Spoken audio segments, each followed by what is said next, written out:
Okay, so here we have the Samsung S95D. So it's an OLED like you've probably never seen before. I mean, you might have seen this kind of layout before. This is the Samsung's user interface here. It looks a little bit cramped on this 55-inch. It sort of spreads out a bit more on the 65 or 75-inch. But yeah, we'll just have to deal with the review set that I've got here, of course. So it's good that you've got this sort of recent app, whatever you've last been watching is the first thing that comes up. But it's my pet hate with smart TVs these days. They're always recommending stuff to you. It's usually stuff that you don't, and you're not interested, don't want, and it's something to do with the brand of TV itself. In this case, it's no exception. We've got the Samsung TV Plus app here, which, as far as free TV channels go, is not the worst. There's quite a lot of content on there, and that's what all these things are pointing you to. Yeah, but it's just in my way as far as I'm concerned, because I don't want any of that stuff. However, the good thing is this next row is the apps that you do want, that you have installed, including Xbox. Yes, you can play Xbox via the cloud on this TV, like you can with most modern Samsung TVs. Yeah, so you can customize which order these apps appear in and load on which ones you want.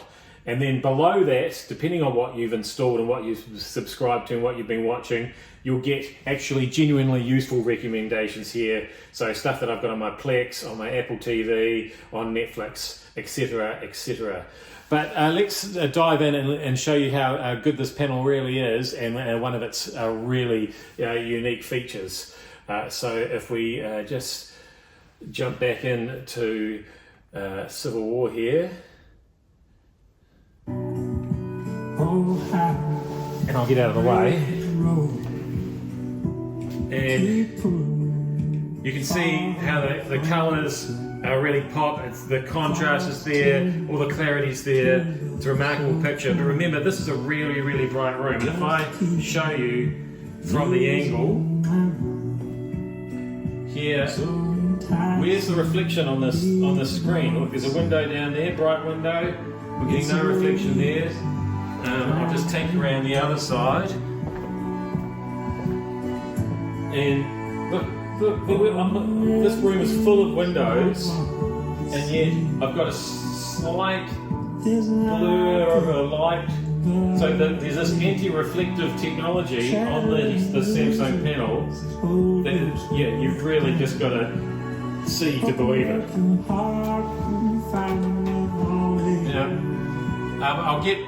I think I'm going to get Pete from Samsung to explain a little bit more about exactly how that panel works. So we've got S90D on your right, and on the left is the more premium S95D. So the biggest difference is a brand new introduced anti-glare coating on OLED. First time we've done it, and the idea is that similar to the frame's matte display, but optimized for OLED, is that you can hopefully tell from the footage here is that it really takes out all the distracting reflection, or more so the outline, if more than anything, of your reflection that you may still see on the conventional OLED screen, while having the benefit of the deep OLED black. But of course, the S95D being the more premium, it also gives you a punchier picture as well. So yeah, really, with all those combined, you do get the best of both worlds, and it's to me definitely one of the most exciting TV that we have this year. Yeah, that guy really seems to know what he's talking about. Right, now I've queued up another little sample for you here. This is a scene from Chaos, which is a recent Netflix series. It's a black and white scene. It's very dark. And once again, if I show you the shot on the angle here, you'll see there's just no reflection on this screen from the light around the place. And in spite of it being a very dark black and white scene, you'll see that there's still good detail and good contrast even in this brightly lit room. But what I really want you to do is listen to what's going on here.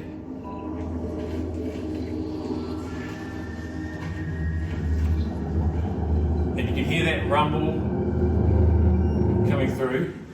Now, this TV is not a big TV. Where are the speakers? The speakers are behind the panel, which is so thin.